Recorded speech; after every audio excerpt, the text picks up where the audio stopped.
Okay, let's get started. Am I audible?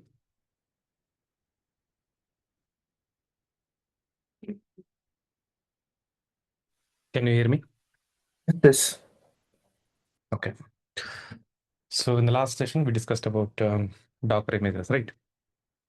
So this is the end-to-end workflow. If you have Docker implementation in your projects, so we have the code from the developers. First step, we clone the code. Then we build the var file. If it is a Java application, for example, take our Gamut Cut application, we build the var file. And then usually in a traditional deployment model, we deploy the var file into Tomcat server, correct? But if you do that, what will happen? You have to install JDK, Tomcat, blah, blah, blah, a lot of dependencies before you deploy the war file. So that takes a lot of time. And it's a VM, right? So we want to run our application in containers. So if you want to run your applications in containers, we have to create the image, right? So what image contains? Image contains your remember this image. What is image? Image is nothing but a kind of a zip file which contains your application code plus all dependencies or prerequisites required to run that code. Image is nothing but a kind of a zip file. It contains your application code plus all the dependencies. And then we'll push that image to the Docker Hub. Docker Hub contains our own images, custom images plus the default images like Ubuntu, CentOS. So once we push that image to the Docker Hub, anybody in the world can download the image. So we will download the image, right, by running this command docker -it gamut image. So that will download the image from the Docker Hub by default, and then it will create the container for us. And whatever you have in the image, everything comes here by default. Everything comes here out of the box, correct? So that's the image concept. Say if in our image, assume that I have JDK, Tomcat, and blah blah and everything. So we'll get all those things here, and then within less than a second, you're able to create a mission. One advantage, plus it's lightweight, right? It's less hardware. You can create the containers very quickly, stop quickly, start quickly, right? And containers take less resources. That's a advantage of Docker image. And in the last class, we discussed when we created the image for our Vitality application, sorry, correct. So assume that you have Vitality code here, right? Some code. And then we clone the code, we build the code. It is a static code. So I don't use Maven here. It's just a zip file. And then we will create the image, correct? So in the image, right, I have bundled Ubuntu, Nginx, some code we generated from the ChatGPT, correct? And then we started the container. So how do you create this image? How did we create the image? Using first approach, right? So using first approach, if you want to create the image, what do? You have to first create a container manually once, right? Then whatever is required for you in the image, install everything in this container, Nginx code, and then we started the Nginx server, and then we converted this container as image using Docker commit command. And then we have the image, and then we push that image to the Docker Hub, and then since there's the image, you can create any number of containers and then run your application. That's what we have to first approach. But as I said in the last class, we don't usually use the first approach to create the image, right? So we usually create the image using a command called docker build. What's it? Docker build command. So this is how docker build works. Okay, that's fine.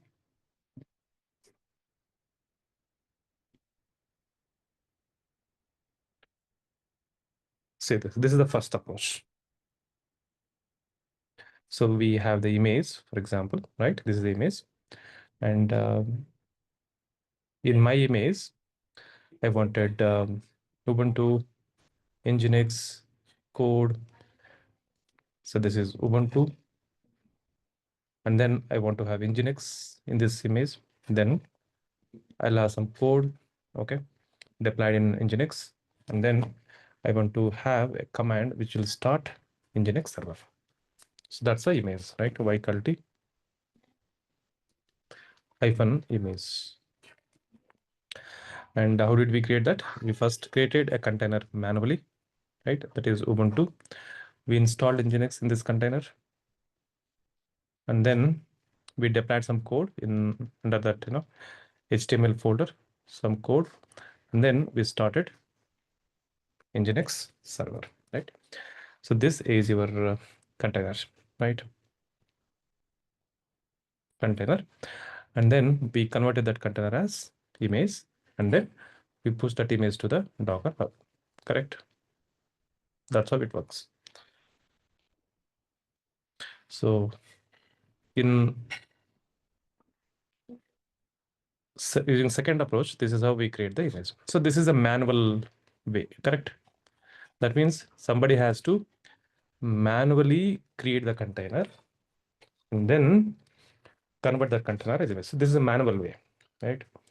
Since it is manual, we don't use this in real time. Instead, we write the code, remember, we write some code to create this image. For example, this is my image, okay?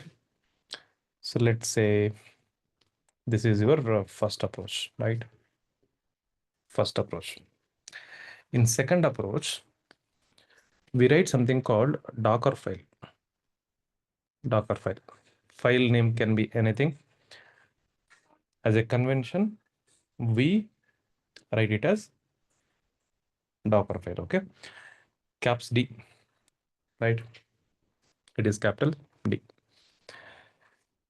And this is the image I want to create, right? Ubuntu and Nginx, then some code, and then I want to have a command which will start Tomcat server. Okay, done. Nginx, sorry, viculty-image. Viculty-image. Okay. So this is coding way of creating the image. You write the code and then you execute the code. The code will create the image for us. Simple, right? Okay. So in this Docker file, we write the code using something called Docker instructions. Docker instructions. Remember, any Docker file should start with something called from instruction. Not that from. And then Ubuntu, say for example, I'll say 22.04. From is called as Docker instruction. Okay. And it has to be, the instruction should be in caps. And there should be a space and then you write something there.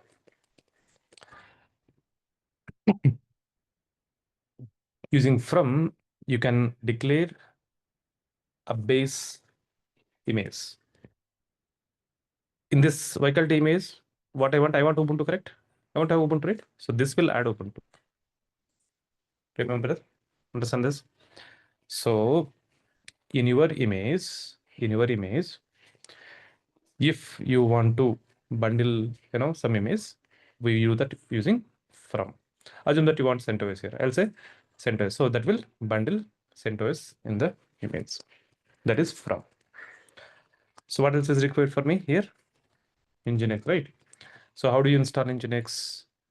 apt get update. Okay. This is a Linux command, right? If you want to run any Linux command, we use instruction called run. If you want to execute any Linux command, we have to use run Docker instruction. Okay, run followed by your command, Linux command. So before Linux command, you have to use run. What run will do? Run using run Docker instruction, using run Docker instruction. Okay, using run instruction, you can execute any Linux command. And then I'll say apt get, okay, install apt-get install nginx.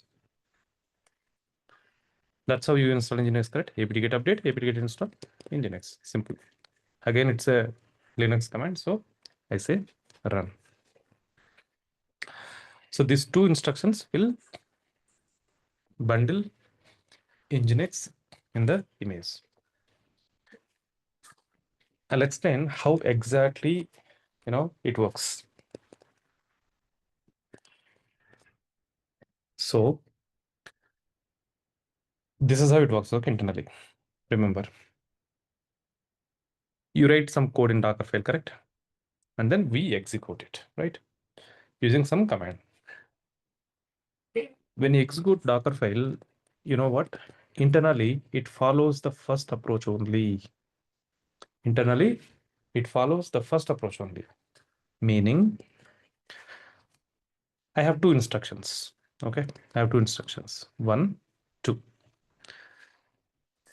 Once I write the code, the moment I execute this Docker file, okay, you know what? It'll internally, it'll first execute the first instruction, right? From Ubuntu 22.04, right? So it'll create a temporary container like this. Understand that? So when you execute the Docker file, right? You have given Ubuntu, right? From Ubuntu 22.04, it will create a container for you in second approach. Okay. Now, you need to remember this, you need to visualize, okay? The moment you write Docker file, sorry, the moment you write from, think that there is a container, a temporary container. Temporary container. You need to assume that there is a temporary container. Okay, so now I have got a container from Ubuntu, correct? Done. Then what is I need in this container? See, instead of you manually doing it, we are doing the same thing using code now. Simple. Right. Now we need nginx in that container, right? Very simple. You implement, so you write the code, right? Implement all those things in this temporary container, convert that container as image. That's the second approach. So in the first approach, we wrote the code. Sorry, in first approach, we built that container manually. In second approach, we are going to do the same using code. Perfect. So I've got Ubuntu container. Now I need nginx, right? How do you install nginx in this temporary container? apt-get update. So what will happen? Tell me. The moment you execute this apt-get update, this will it'll execute this here. That's how you install, nginx here at apt-get update. What else? apt-get install nginx. Run. This will be executed again here. So now in this container, right? Using second and third, this is third instruction, right? So first, second and third instruction will install nginx in the container. Now, what else is required in the container? We need some code, correct? So wherever Docker file is present, okay, in same folder, I'll put my code, okay? Say index.html. Understand this? Wherever you have Docker file, in the same directory, in same folder, make sure that you have your code, right? Fine. Now, we have code right here. We have to copy this code in this temporary container, right? If you want to do that, we use an instruction called copy, caps. Copy. This is in the host, right? So wherever you have Docker file in the same folder, right? Copy index.html to where? To var www html. Clear? So once nginx is installed here, you get that folder, correct? In the temporary container. See, that's what, okay? You need to visualize the things. Okay, apt-get update, apt-get install Nginx, install Nginx. Nginx is there in the temporary container. It means, okay, there is a folder called var www.html. So I'm copying this index.html into the var www.html. So code is copied. What is required here? We have to start server, correct? Nginx server. For that, I use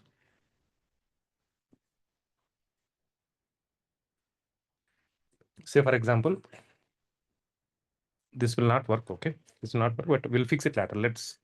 I want you to see the issue basically. Run. How do you start Nginx server? Service Nginx start. How it works now. So first instruction that will create a temporary container. apt it will run apt get update in the temporary container, apt get install in temporary container. Then it will copy that index.html into this containers var www.html folder. Then this instruction service Nginx start will start the server.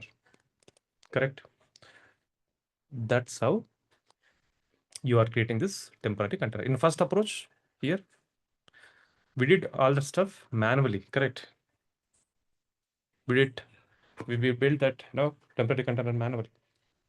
Now we are using the code Docker file.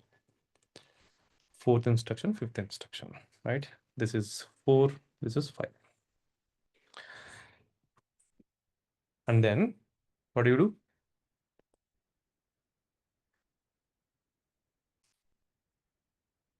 4, 5, 4, 5. I write the Docker file, I execute it. I have got everything here. Done. Then automatically this container will be converted as image. Automatically, okay? When you execute this Docker file, first thing, it will implement everything in the temporary container. Once everything is implemented, then it automatically converts that container as image. Once the image is created, then it will delete the container. Not required, right? Once the image is created, it will delete the container. That's the reason I call it as temporary container. First step, write the code. Second step, execute it. When you execute, all those commands will be implemented in the container. Third step, it will create the image automatically. Fourth step, it will remove the container automatically. Shall we write the code so that you get clarity? Say this. Any questions in the meantime?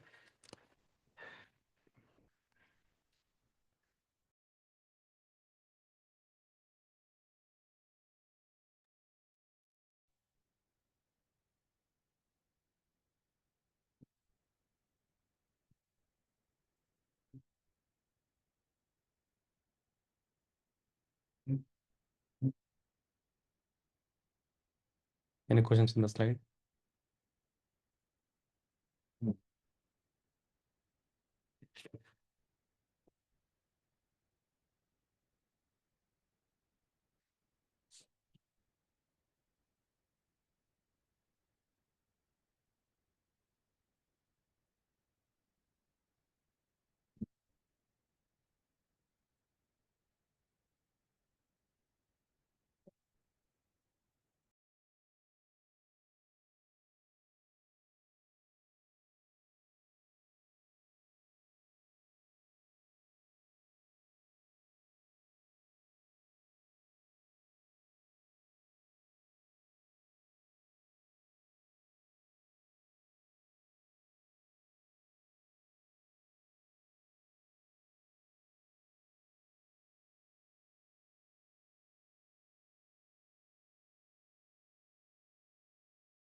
Okay, so I open the terminal. Go to any directory, okay? You can write the Docker file in any directory. For example, I'll go here.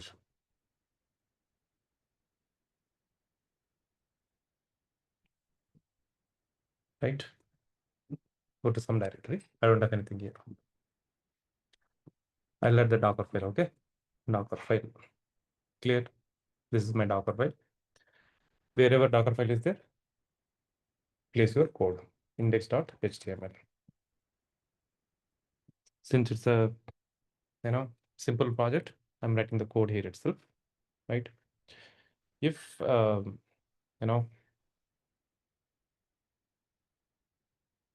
it's a real application, you download the code from Git. You know how to download the code, right?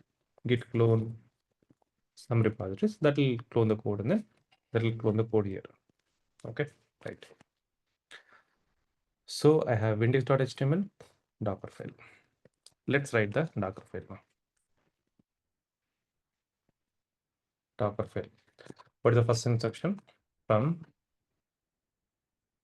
Ubuntu colon 22.04. Okay, right. So now you need to visualize, right? The moment you write this line, think that, okay, there is a temporary container. That's what happens, right? Think that there is a temporary container for you somewhere in this machine. Okay. Yes, I have a temporary container. You need to visualize. Otherwise, you cannot write, the remaining lines of code. From Ubuntu, Ubuntu is there. In that Ubuntu container, what I want Nginx, correct? So how do you install Nginx? Run apt-get update. Run apt-get. Sorry, apt-get update. Apt-get install Nginx. So there is a temporary container. I'm running apt-get update. Apt-get install Nginx. So these two will install Nginx. Done. Okay. And this will ask for yes or no, right? Run apt-get install. It will ask for yes or no, right? So I'm giving yes. It will take it as yes. Otherwise, it will fail. Then what else I don't want to do? I have to copy the code. Where is your index.html? Here, right? It is here, index.html, right? So copy. How do you copy? Something from your host to the temporary container. Copy is the instruction. Copy is every instruction has its own specific functionality. Copy index.html to where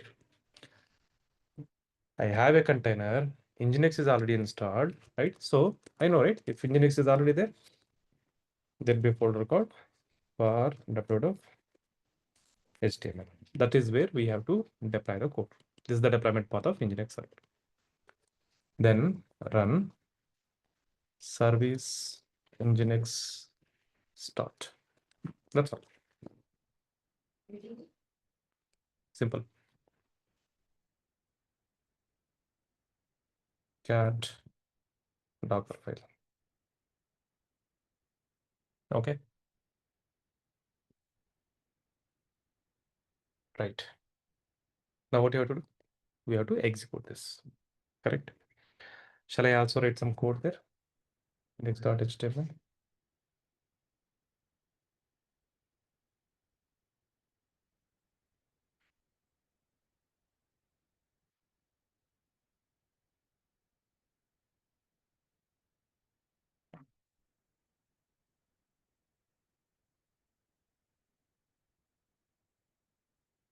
So you can ask ChatGPT to be somebody to add somebody. Okay. See, act as a senior.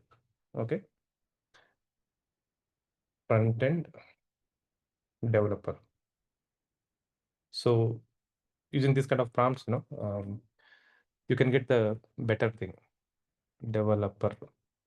So you use this. Act as HR for me. Act as front-end developer. Act as DevOps. You can give this. You can use this. It's a prompt. It's a good stuff.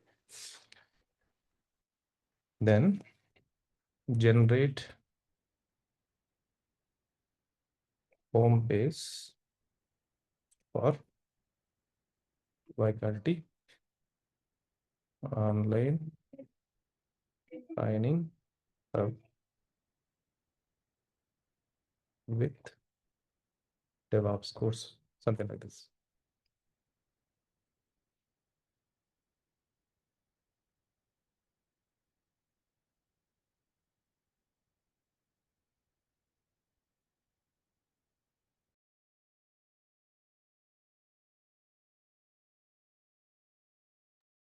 If you use the prompt act as, it clearly understands that you want to generate the code.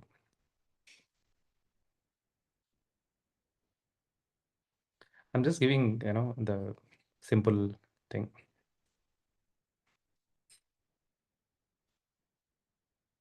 It's giving a lot of lines.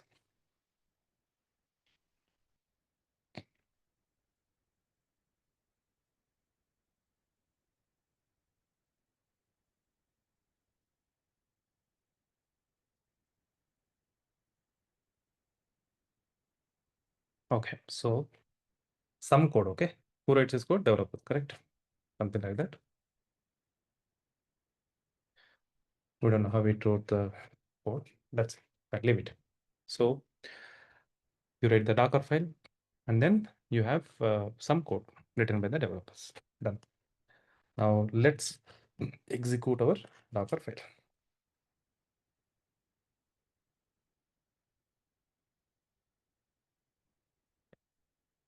How do you execute the Docker file? This is a command, okay? Docker build, remember. Build image for me.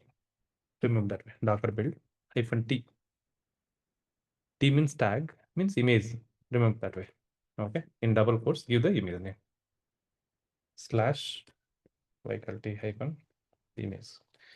Before that, shall I delete the existing one? Docker images. There is one image already, right? Which we created using first approach. Let me remove it.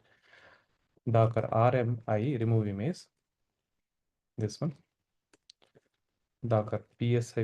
A container is using that one. That's the reason it is not deleting. Let me remove all containers first.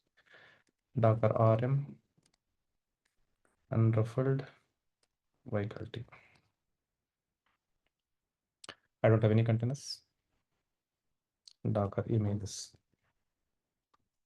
Let me remove this. Docker RMI. Okay.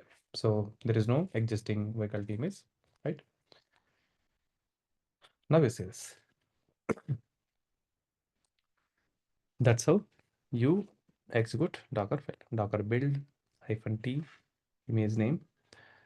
And then don't forget to give dot. Dot means current directory. Dot means current directory. If you see, right, here in the Docker file, right, am I giving absolute path of this particular file? Full path that starts with /home/ Harry /blah blah and something like that. I'm not giving the full path, right? I'm just mentioning index.html. Where is that index.html? That's the reason I give dot here. So if you give dot here, what Docker does is it will now refer the files that you are using. It will refer the files that you have defined in the Docker file in the current directory. It will look for these files in the current directory. So I'm telling Docker, I'm mentioning some files there, right? And I'm not giving the full path. So that is the reason I'm telling you where you have to look for. Look those files in current directory. So that's how you execute this command. Docker build -t image name and then dot. Okay, now visualize now the moment I run this, it will get a temporary container. See, it is getting a temporary container now.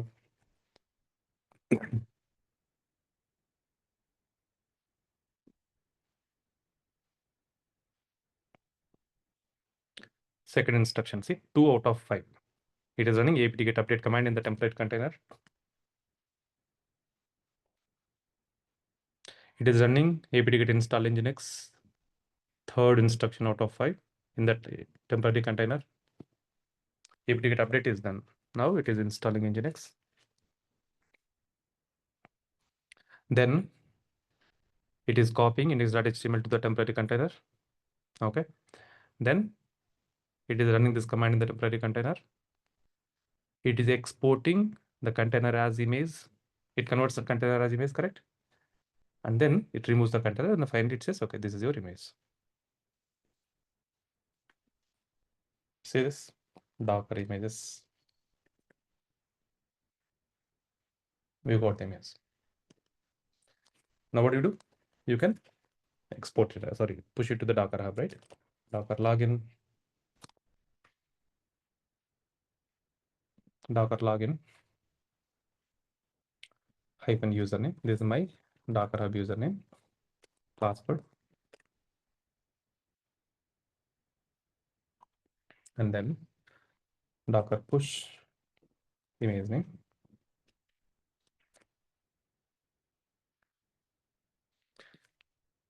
So we have got the image, right?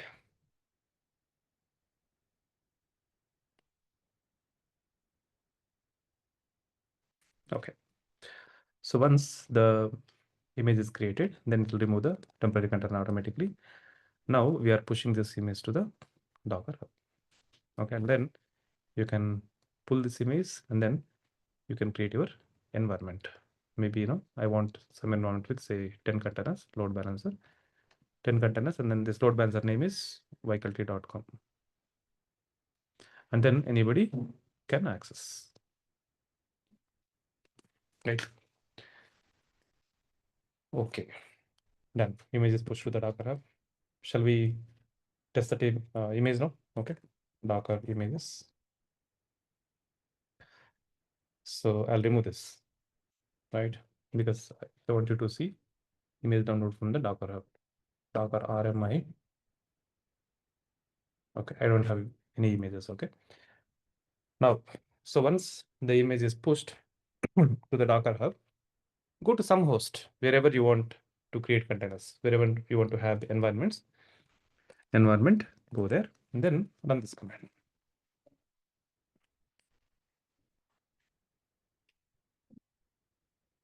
Okay. So Docker run -it -hyphen name not required. That's okay. Docker run -it Nagesh weekend / faculty -image /bin/bash. What will happen now? It will download the image and then it will create the container, and right? Whatever you have in the image, everything comes in the container. So you get a container with the Nginx installation, code, and then Nginx running, right? Var www.html. See, Nginx installation is there. And this is the default one, okay? So this is our code, index.html. And then check the Nginx status, not running. We started the service, right? Service Nginx start. Actually speaking, Nginx is running here because it's a container, right? It's a container. Nginx is running, yes. But when this container gets converted as image, what happens? The running status is not captured in the image because image is static. You cannot store something running in the image. It's like a zip file, right? So that is the reason it is not working. Okay, we'll fix that later. So for now, let me start it manually. Start status is running. That's all. Post name -i. That's 02. Okay. Let's see how it wrote the code. Now Nginx by default runs at port number 80. See, this is our code.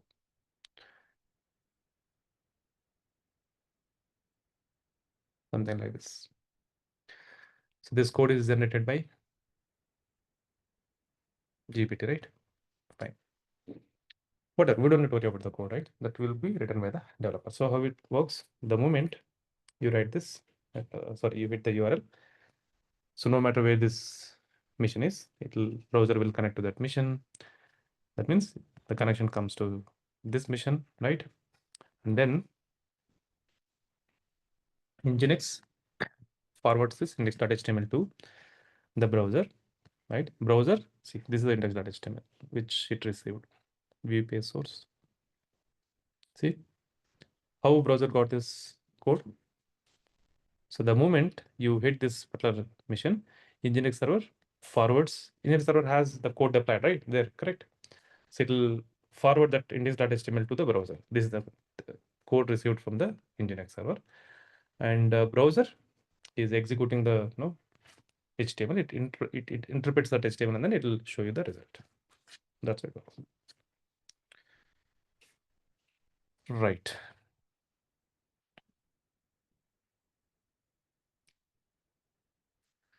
That's how you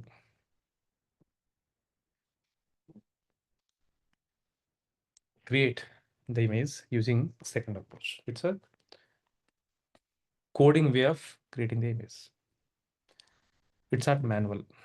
Okay. If it is manual, see, we don't want to have any manual interventions, right? Correct. We want to have end-to-end tasks automated, correct?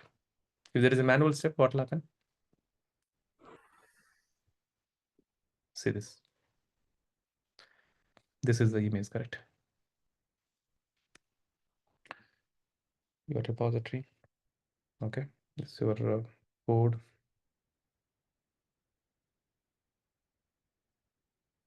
So I have Ubuntu, Nginx installation, code, and things like that. So for example, there is a manual step. Okay. Developers, right? This is your GitHub. You have your project code. You clone it. Then we have to create this image, right? Ubuntu, Nginx, right? You have to place some code and then you have to bundle a command which will start the container. I'll explain more about this later. So this is the image, right? What is our goal? The moment, go to Jenkins, for example. Assume that you have Jenkins, right? And you have created a pipeline. Clone, build, create the image, and then push that image to the Docker Hub, pull the image, and then create the environment. So, or forget about Jenkins. I'll show this to you later. Okay, once Docker is complete, we'll integrate Docker also to Jenkins. So, what's our goal as a DevOps, right? The moment there is some new code, clone should happen, right? Image should be created automatically. Image should be pushed to the Docker Hub automatically, and then we want the environment creation also automatically, correct? That's our goal, right? Even though, right, we are not in office, right? Even though a developer commits something at midnight 2 a.m., for example, 2 a.m., right? So our automation should be able to clone, build the image, push that image to the Docker Hub, and then finally environment should be ready, and then it has to send email saying, okay, build and deployment is done.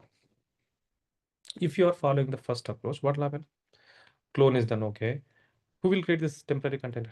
Who will create the container? Somebody has to create the container, execute all the stuff, and then convert that as a image, right? So that's the reason there is a manual step here. So that's the reason we don't use the first approach. If the second approach, clone is done, right? And Docker file is already there. You just run that Docker build command, right? For example, Jenkins, you know how to configure clone, right? And then go to execute shell, for example. There you run that Docker build command. So Docker build command will execute the Docker file and then Docker file is created. So that's how you create the image. I'll show that to you later, okay? So since it is a code, right, you just run that command in Jenkins somewhere, and then your Docker image is built and push it to Docker Hub. Whatever steps we have now performed just now, Docker build, Docker login, Docker push, same commands we are going to configure in Jenkins so that things will be executed automatically. Right, clear with that? Any questions about creating image using the second approach?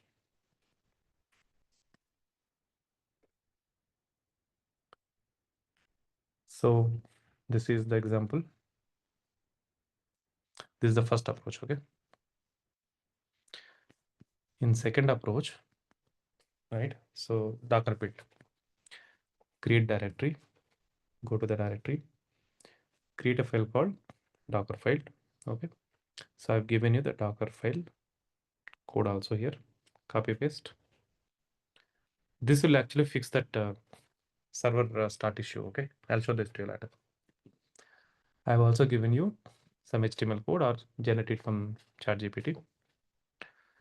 So once the Docker file is ready, and then once you have the index.html file, Docker build, check if image is created, log in to the Docker app, push it, remove the image, and then test that image. Create a container and then test it and see if everything is present in the container, and then access the application.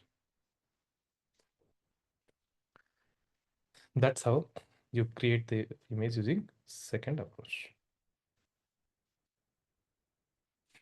Clear with the notes? Any questions you have about this?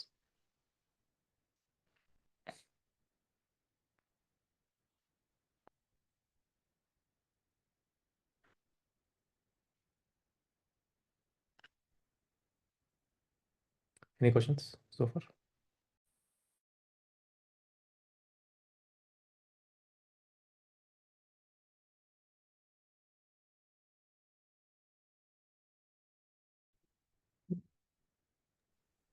Okay.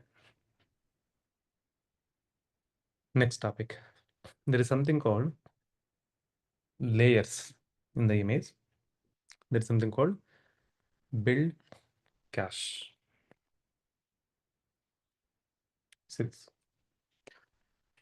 This is my Docker file. Okay. Image is already present. Docker images. Okay. What happens if I run Docker build command second time? See this? Image is already there, right? Image is already there.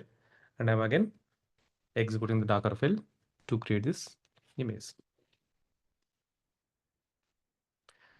See how quickly image is created.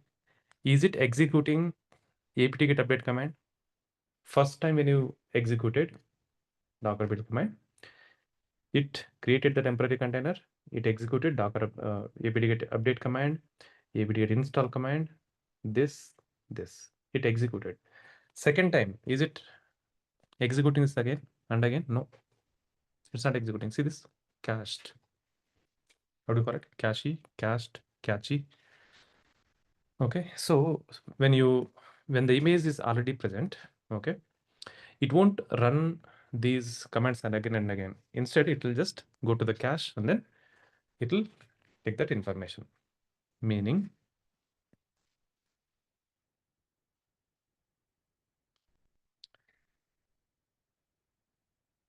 okay, you have a Docker file, right? First time you execute Docker file. It will execute the first instruction, right? From Ubuntu. There will be a layer for it. First layer. This is one layer, okay? They call it the layer. Layer 1. Remember, each and every instruction will create a layer. Each and every instruction is a layer. First layer is there in this container. Then you execute apt-get update command, right? So there is a second layer. apt-get install nginx. So here, like third layer, layer 3. This is layer 4, layer 5. 5 instructions, 5 layers. And then it converts that container as image. In the image also you have layer 1, 2, 3, 4, 5. So how many layers you have in the image? 5 layers. Think layer as a small file again. So, sorry, think layer as a small image. image 1, image 2, image 3, image 4, image 5. So what it will do is it will take all these layers or smaller images. It will stack all these layers together and then it will create a final image. So image contains multiple layers. Each and every instruction is a layer. Okay. So second time, when you execute docker build command, right? Before it builds the image, it will check if layer is already present for apt-get update. Layer is already there, right? First time we already executed, correct? So layer is already there in the cache somewhere in this mission. Okay. So since that layer is there, it is not running this. Second layer, third layer, fourth layer. So when you run docker build command, it checks if the existing image is present, right? If the layers are already present for these instructions. So first time you have the layers, correct? Second time it is not executing. It just picks that information from the layer. I mean, it will just take those existing layers and then it will create the image for you. That will help us to execute docker build command fast. So when you have something already, why you want to again run it, correct? So that's where it helps. For example, I want to create a new image with some version :1.0. This is Ubuntu, okay? Ubuntu colon 22.04. I also want to have, say numbers for my image 1.0. See, it is not building, right? There is image now, Docker image. So this is latest, right? If you don't give anything, it will take it as the latest. Since you have given 1.0, see it created image, right? For example, Ubuntu 22.04. Mine is 1.0. So this Docker build command, sorry, the layer approach helps us to build the image faster. So if layers are already present, it will not use those, it will not run those commands again and again. Where it stores those layers? Where is that cache? Or where is this image first of all? Docker images. How many images are there in this mission? Ubuntu. Vehicle image. Okay. Vehicle image 1.0, 2.0, latest.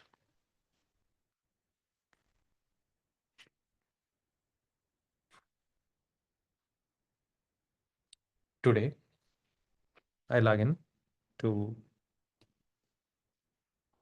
my mission. Okay.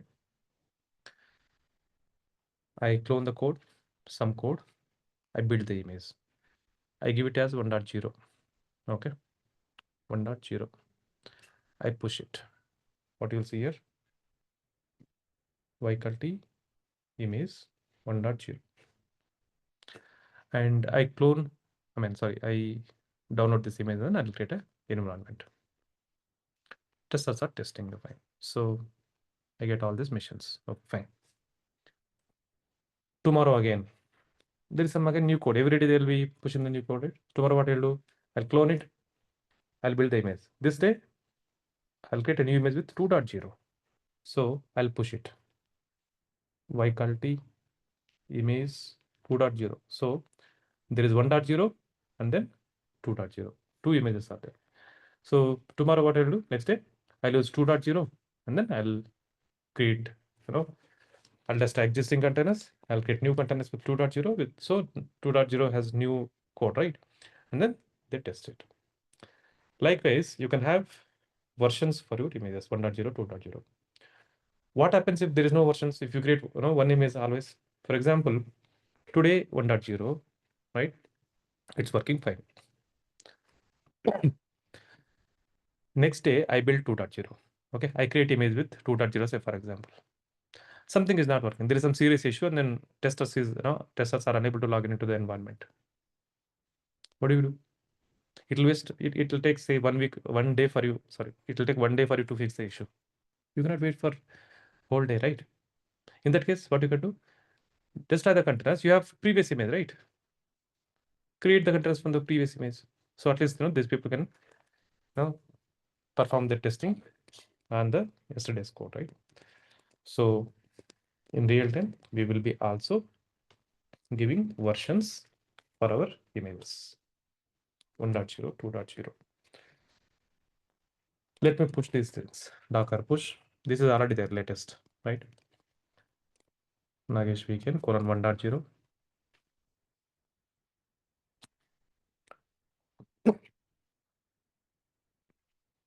2.0. Like Ubuntu has multiple versions, your image also can have multiple versions. You want to see how it looks like?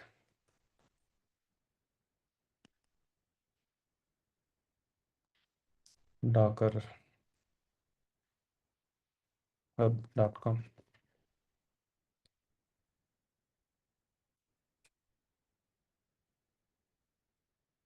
See this faculty image. Click on that. Now you see how many images you have. Faculty image. Okay. There is latest version 1.0, 2.0. 3 images are there. Okay. So going back to the build cache. Okay. Remember, first time when you build, Docker creates layers for each and every instruction. It stores the layers somewhere in your machine. Second time when you run, it will check if the layer is already present, it will not run these commands again and again. That will help us to speed up the build process. Where it may be storing, images. Docker images. How many images we have? 1, 2, 4 images. Where Jenkins stores all its data? Where Jenkins stores all its data? Jenkins. Jenkins. Yeah.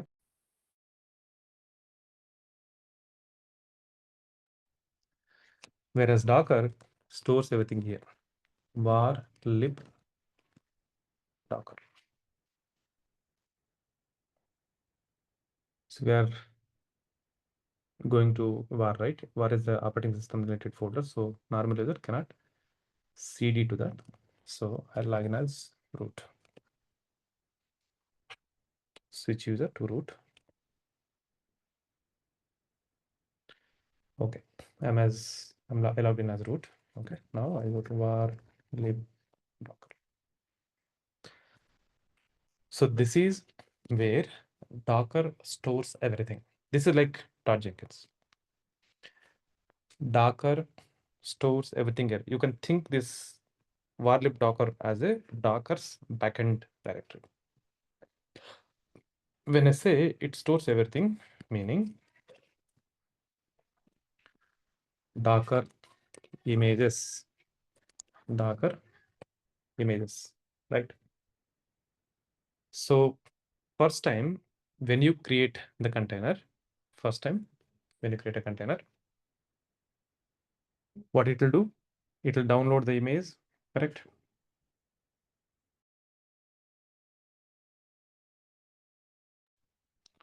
First time when you create a container, it will download the image, right? Second time when you create the container with the same image, will it download? No, right? So it is downloading and then saving that image in this host. Where is the image stored? Here. Var lib Docker. See, images are stored here. You don't need to remember this, okay? We never work with this backend folder, okay? This is just for your information. I have given this, folder path in the notes already. Don't try to remember. Overlay, say image DB, okay? Yeah. Maybe content. SHA. See, it must be storing here.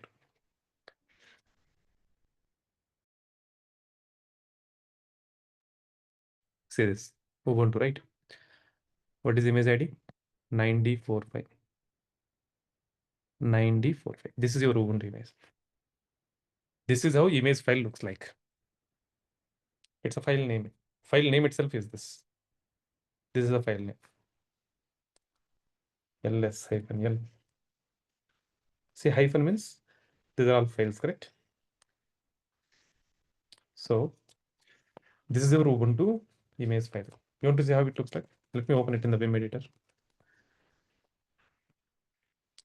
This is how image file looks like. We don't understand this. Only Docker can understand. Only Docker can understand this. This is how your image file looks like. So we never work at a file level. No. Just think that image is nothing but a file. Okay. How it stores the file, we don't need to worry about that. We don't care about it, right? Fine.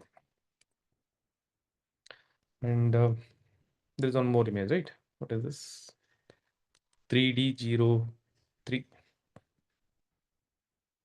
3D03. Okay. These are all the duplicate images, right? You understand this? There is no change, right? We created this image and then we just renamed the, image name, correct? That means 2.0. Content is same, right? That's the reason it is not maintaining 3 copies for 3. It is maintaining only 1 because there is no change. So this proves that Docker stores everything here. Var lib Docker. So when you execute Docker build command, I said it saves layers, correct? It saves image layers. These are all the layers, correct?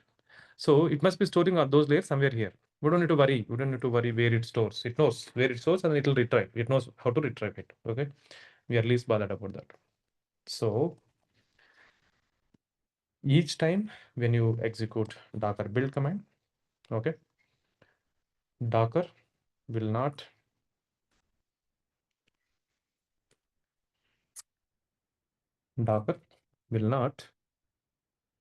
build the image again and again. If layers are already present, it will use them. If layers are not there, then it will build it. So remember, there is something called layer. There is something called cache. That var lib Docker, that folder backend directory, you can call that as a cache. Somewhere it will store. It's just a concept, okay? Just for your information. Now, sometimes or most of the times, okay, we don't want to use cache. We don't want to use cache. I'm building it. I don't want to, use the existing cache. No. I want to build this image from scratch. Why? In what case you don't want to use cache? For example,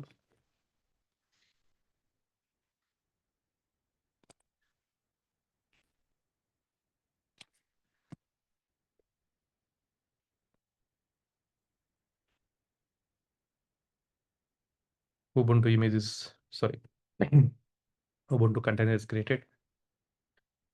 apt get update, apt get install Nginx, correct? Okay, done. So I got Ubuntu image and then Nginx installation. There is a code, right? What I'm doing here, I'm copying the code from host to this machine, right? I don't want to copy the code. I don't want to copy the code. Can I do something like this? Run, okay, run git clone repository URL. You can run anything in this machine, correct? Understand that? Run, okay, run.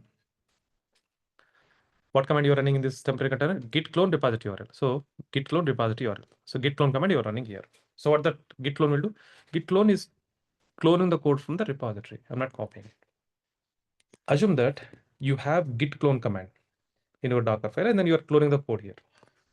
First time when you execute Docker file, code is cloned. Code is cloned, correct? And there is a layer for it, right? There's a layer for it. Second time you run Docker file, will it again run git clone command? No. First time it will execute. Second time it will not execute, right? Why? First time for that instruction, layer is already there, right? Second time, it will not again run the command because there is a layer already. But what is your intention? Your intention is to clone the latest code, correct? Yesterday, you got the latest code. Okay, it executed the command. Next day, you have got some new code. You want to execute that git clone command. You don't want to take the existing layer. Existing layer has old code. So in this case, I don't want to use existing layer. I don't want to use cache. I want to build the image from scratch always. So question comes, how do you tell Docker not to use cache when you build the image? Simple, Docker build --, no cache. This is the option you have to use. What --, no cache will do? It will not use the cache. See this. Now it is running apt get update command. See, it will run all commands from scratch. It will not use existing cache. If you don't use this, it will use the cache, provided there is a layer already.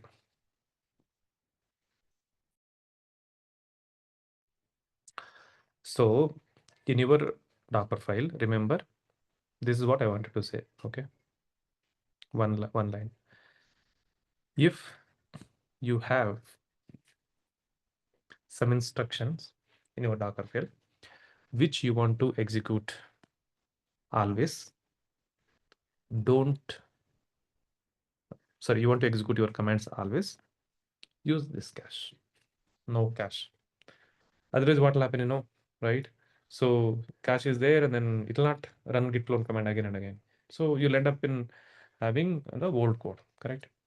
So remember, most of the times we use no cache only, okay, in real time, because we want to, build the image with latest things. That's about build cache, okay, and then layers. So there is something called cache. Docker stores the image layers in cache, right? And each and every instruction forms a layer. Just a concept that will help you to understand the things when you build the images. Clear with this cache and layers?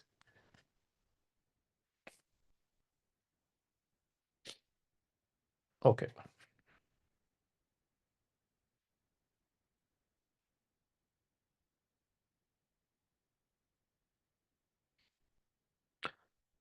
Go to Docker.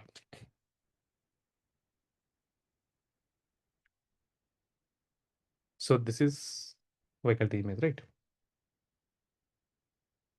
I want you to understand the Docker Hub structure, okay? So this is Docker Hub, right? Docker Hub is called as a registry. What do you call this? Registry. This is the registry.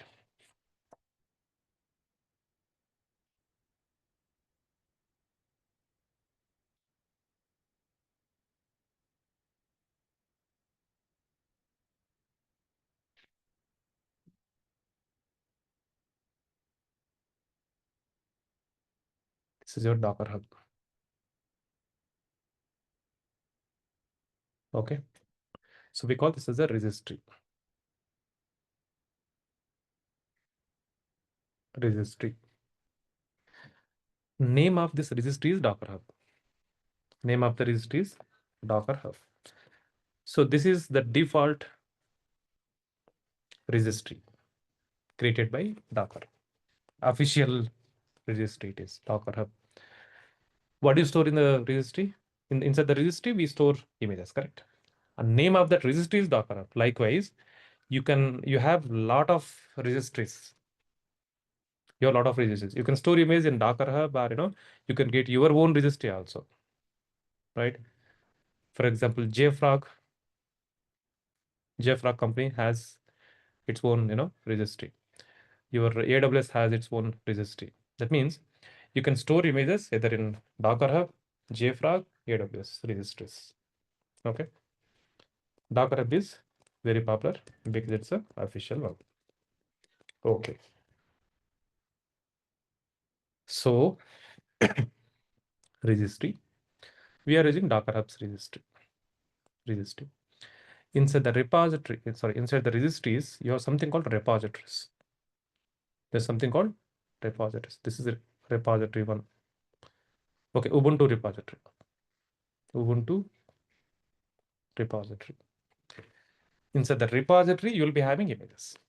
Okay, inside the repository, you have images. Ubuntu colon 22.04. Ubuntu colon 24.04. So this is the repository. Okay, inside the repository, you have this one. This is the repository. Inside the repository, you will have images, multiple images. Where do you store code? GitHub, right? Correct. Inside the GitHub, think GitHub as a registry. Docker Hub is a registry, GitHub is a registry. Inside the GitHub, what is there? Repository, correct? Inside the github.com, you have the repository. Inside the repository, only you store the code, correct? Same thing here. Okay. GitHub repository. Inside the repository, you have code. That is for the code. This is for the images, image files. So Docker Hub is a registry. Inside the registry, you have repository. Inside the repositories, you'll be having images, multiple images. You want to see Ubuntu repository? Search Ubuntu. I'm in Docker Hub, okay? I'm in Docker Hub. Docker Hub registry. This is Ubuntu, right? Ubuntu repository it is. I'm in Docker Hub. This is Docker Hub. Okay, registry. Inside the registry, there is a repository. This is the repository. Okay, I'm going into the repository now. Click on that. I'm going into the repository. See, repository has multiple images. This is image name. Okay, Ubuntu colon 25, 24, 22, and so on. See how many images are there in this Ubuntu repository. Now, let's go to our repository. Okay, see, this is my repository. I'm in Docker Hub registry. Inside the registry, there is a repository, correct? This is the repository name. Nagesh weekend slash Vaikalti hyphen image. That's a repository name. Okay. I'm going into the repository now. Click on that. Inside the repository, I have the image. This is image name. Okay. Nagesh weekend slash Vaikalti image colon latest colon 1.0 colon 2.0. Okay. So this is Docker Hub. Inside the Docker Hub, these are all the repositories. Okay. If you go into the repository, you'll have images. What's that image name? This is image name. If somebody wants this image, what do they do? They'll use Nagesh weekend faculty image colon 2.0. So it will give this image. If somebody says 1.0, it will give this image. If somebody don't mention anything, it will take this. It will give this latest. Who created this repository? I did not create this repository. Remember, first time when you push the image to the repository, first time when you push image to Docker Hub repository, Docker Hub by default creates the repository for you. Okay. So first time when we pushed Nagesh weekend slash Vaikalti image, okay, like this, Docker push Vaikalti image. First time we push image like this, right? First time when you push, it will create the repository like this. It will create the repository.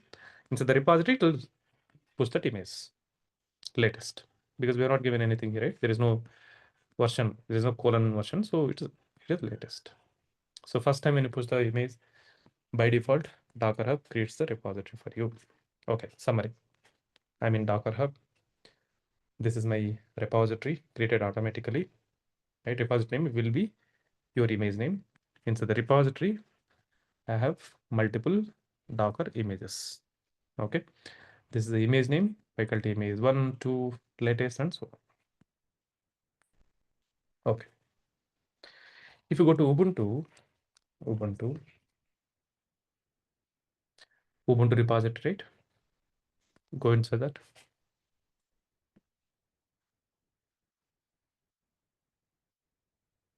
What happened? Ubuntu, right? Go into this. So these are all the images, right? If you see name of this image, it's just Ubuntu. It is just Ubuntu. But if you take our images has the username. Why? Remember, official images will not be having username before image name. Okay, user images should have username. Custom images should have image name. Why? To resolve, the naming conflict. For example, Harry. Okay, Harry. Assume that there is no, username. Harry creates vehicle image, pushes the image to the Docker hub. Okay, vehicle image. Now I also create image with the same name. Possible, right? I don't know that somebody is using the same name. I also create the same name. Vehicle have an image. Okay, when I push, what will happen? My image will override this image, correct? Because you cannot have two files with the same name, right? You cannot have two images with the same name. So that is the reason read username. So if there is a username before this, what will happen? Tell me. For Harry, it will create repository with Harry. This is Harry repository. This is Nagesh, a repository, for example. So what will happen here? So I have my Nagesh weekend, right? For example. So it will create the repository with my name, Nagesh weekend / weekly image, Harry / weekly image, and then to store this image inside the repository. So image name is same, but this is Harry's repository. This is Nagesh weekend's repository. Correct? So that is the reason because user images should have a name before image name. Say for example, now there is Harry / Vaikalti image, right? Nageswara / Vaikalti image. So if this guy wants my image, this guy will say Dakaran -it Nagesh weekend / Vaikalti image. If this guy wants Harry's image, Harry / Vaikalti image. So username is mandatory for custom images to avoid those naming conflicts. Remember, whereas official images don't have usernames. Why? Ubuntu is always Ubuntu for whole world, right? This is only one official image for whole world. It is Ubuntu only. There is nothing like so Ubuntu is only one always, right? That comes from the official Ubuntu community. There is no like your Ubuntu, my Ubuntu. Whole world has only one Ubuntu.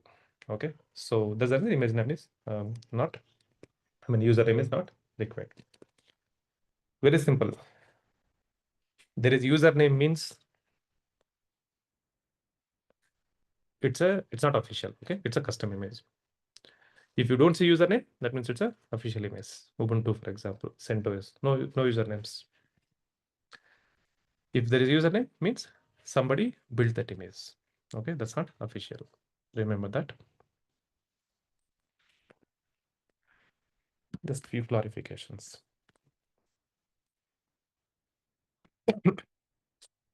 Just give me 10 more minutes. So user images syntax will be having username and then image name, username / image name. Official images won't be having usernames. Ubuntu :22.4, right? So this is actually the Ubuntu image name, Ubuntu. This is called as version or tag.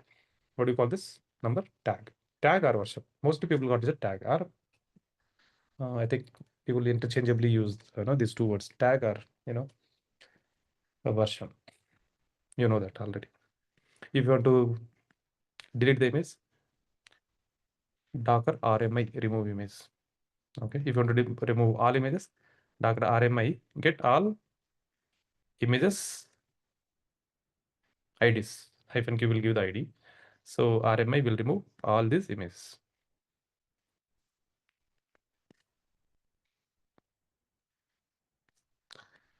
That's how you create Docker image using Docker file. Okay. The moment you push that image to the Docker hub, what will happen? There will be a repository in the Docker hub. Okay. Inside the repository, you'll be having 1.0, 2.0, your latest images. Okay. And images in real time, when we create the image, we give versions 1.0, 2.0, and so on, so that we know 1.0 has some code, 2.0 has the latest code.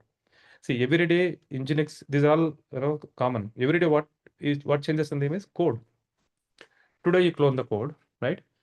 Okay, in your image, Ubuntu is there, Nginx is there. Latest code, whatever you clone, that code comes here. Tomorrow, it's the same Ubuntu, same Nginx, but this changes, latest code. So different images will be having different versions of the code. So in image, mostly we change, the code only every day, unless there is, some, for example, you have JDK, right? Very rarely we upgrade JDK from, one version to another version, right? So otherwise, things are almost constant. Only the code, image will be having, and we will be creating the images with latest code. You'll get clarity on that when we build the image for our gamut cart application. And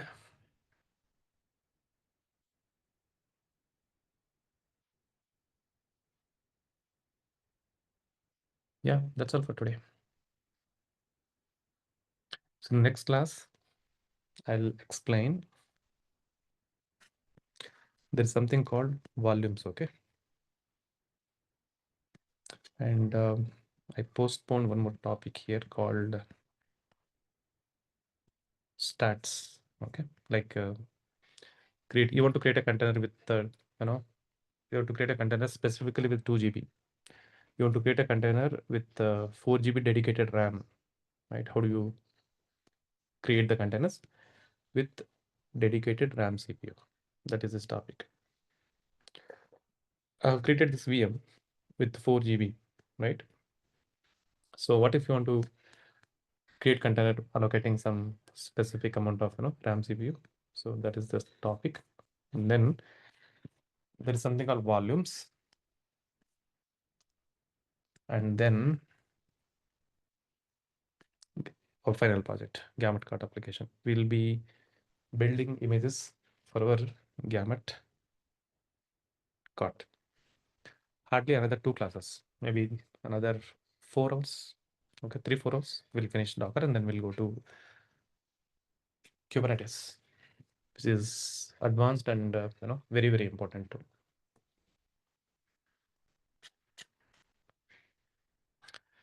Docker, Kubernetes works together. In fact, these days nobody uses Docker, frankly speaking. It is like dying project, Docker. Nobody uses Docker these days. Docker is used only for creating the image. For creating image, Docker is equivalent. Even we use Docker today only for creating the image, but not for running the environments. I'm not demotivating you. It doesn't mean that you should not learn Docker, okay? So you'll be working sometimes in legacy environments where Docker is heavily used. Of course, inside the Kubernetes also, right? You have the containers, right? And all these Docker commands are required for you to interact with those containers. Okay, I'll give the clarity. Just I should not have brought this until I start Kubernetes, but that's okay. Just forget about this topic. Docker is not popular and all this stuff. Think that Docker is there. Okay, alive and then heavily used for now. I'll give the differences. Even though you don't use Docker, we need all these commands, Docker commands, run IT, all those container related commands. So, does that mean Docker is being replaced by Kubernetes? Almost, yes. Almost. Okay. Okay. What else? I think that's all for today. Any other questions you have? Sir, I have a concern about the recordings. Still not uploaded. Yes, Vineet. It's becoming very hard for me to contact that person. So I have asked to give Katie. At least I will learn how to upload and things like that. Maybe this weekend, and then I will only do that. or I'll hire a new Okay. person. At least tomorrow Saturday, Sunday. Okay. I'll give Why I'm asking frequently is because the burden increases as long as it takes to approve. I That's know why. it never happened. It's happening only now. Because Saturday, Sunday at least, right? If I upload it at least by tomorrow, you get 2 days of time to finish those recordings. And there's a Yeah, that is what, sir. lot of people are, taking recordings only. People are not joining online. Okay, I'll do something. Yeah, sir. If possible, can you share previous batches completed recordings? That would be helpful in the meanwhile. I can do that if everybody are okay. But I can give only one. The previous batch or your batch. I cannot give two.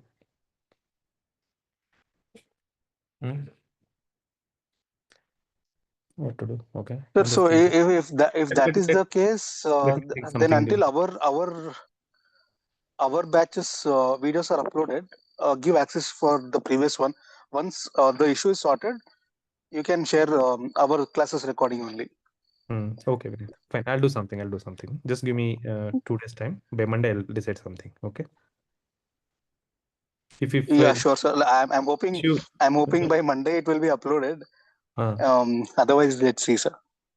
yeah, if this issue continues, then I'll give you the previous batch recording so that at least you can follow. See, there won't be much difference. Previous batch, your batch. So things are almost same. Maybe 1-2% things will be different, but otherwise it's same. Yeah, that will always be there. Yeah. Yeah. Okay, I'll do something. Okay. Yeah. Thank you. Good night, Yeah, everybody. sure, sir. And once Kubernetes is started, mm, how many classes would that need for completing the job? I mean, completing the classes After Kubernetes, you can, concept. if you want, you can upload the resumes, right? After Kubernetes, and Kubernetes needs again 10-12 hours, Okay. and AWS, Ansible, Terraform together 25 hours, 25, 35. Remember, 25. another say Okay. 35, 40 hours class is pending. Okay. So after Kubernetes, if we can apply for job, uh, does any cloud technology is not required, like AWS, Azure, or something like that? I'm telling, like, if it is Without urgent, cloud, can we apply? if it is urgent, you can upload the resume after Kubernetes only, because some companies don't ask, cloud. They don't need cloud, right? They don't need cloud. Since there is no cloud, they don't use, Terraform. So that's the reason I tell usually to upload the resume. But if you can wait and, till the course completion, that is good. Yes, some companies ask AWS, some companies don't ask AWS, right? So assume that you have not claimed AWS in the resume, right? You cleared the interview. That means what? They don't need AWS from you, and you will miss the chance to work with AWS. Correct? For the mind. So that is then Correct. right. Right. So don't. Upload. But if urgent, yeah, you can go ahead. Okay, Vinith. Okay. Got it, sir. Right. Thank you, everybody. Good night and have a nice weekend. Bye-bye. Good night, sir.